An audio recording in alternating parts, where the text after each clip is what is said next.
দেশে এখন বিনিয়োগের সার্কাস চলছে এমন বিস্ফোরক মন্তব্য করেছেন বিএনপির স্থায়ী কমিটির সদস্য আমির খসরু মাহমুদ চৌধুরী। তিনি বলেন, আমরা তো এখন বিনিয়োগের সার্কাস দেখছি। যারা বিনিয়োগ বুঝে তারা জানে বিনিয়োগ হবে না। যখন জনগণের ভোটে নির্বাচিত সরকার হবে তখনই বিনিয়োগকারীরা আশ্বস্ত হবে। নির্বাচিত সরকারের পলিসি দেখে বিনিয়োগকারীরা সিদ্ধান্ত নেবে। চট্টগ্রামে যুবদল, স্বেচ্ছাসেবক দল ও ছাত্রদলের তারুণ্যের ভবিষ্যৎ ভাবনা, ভবিষ্যৎ বাংলাদেশ শীর্ষক সেমিনারে এসব কথা বলেন আমির খসরু। কর্মসংস্থান ও বহুমাত্রিক শিল্পায়ন নিয়ে তিনি বলেন, চাকরি পেতে হলে সবচেয়ে বেশি গুরুত্বপূর্ণ হচ্ছে বিনিয়োগ। বিনিয়োগ না হলে আত্মকর্মসংস্থান বা চাকরি হোক কোনোদিনও সফল হতে পারবো না।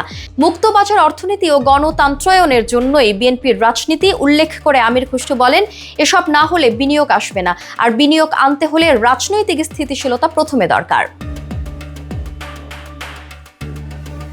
জনগণের ভোটাধিকার না থাকলে দেশের রাজনৈতিক স্থিতিশীলতা আসবে না বলেও দাবি করেন এই বিএনপি নেতা। তিনি বলেন, আমাদের দেশে কিন্তু এখনো নির্বাচিত সরকার হয়নি।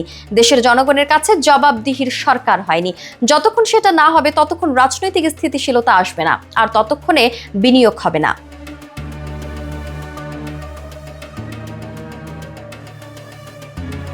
সেমিনারে অংশগ্রহণকারীরা 3টি শিক্ষা নিয়ে ঘরে ফিরেছেন জানিয়ে আমির খসরু বলেন, এই 3টি শিক্ষা রাজনৈতিক সংস্কৃতিতে অনেক বড় পরিবর্তনের প্রমাণ করেছে।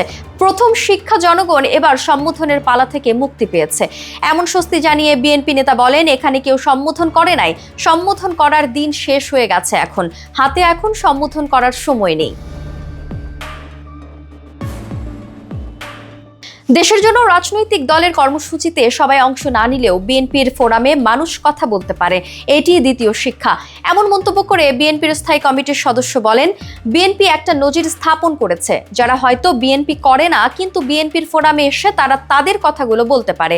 এটা অনেক বড় পরিবর্তন পলিটিক্যাল কালচার হিসেবে, মানে রাজনৈতিক সংস্কৃতিতে অনেক বড় পরিবর্তন।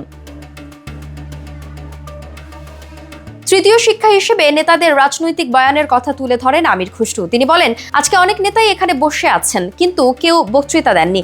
এটা বিএনপির রাজনীতিতে, বিএনপির সংস্কৃতি, রাজনৈতিক সংস্কৃতিতে যে পরিবর্তন এসেছে তা আজকের এই অনুষ্ঠান প্রমাণ করেছে। এটি দেশের মানুষের রাজনৈতিক চিন্তায় অনেক বড় পরিবর্তন বলেও মনে করেন এই বিএনপির নেতা।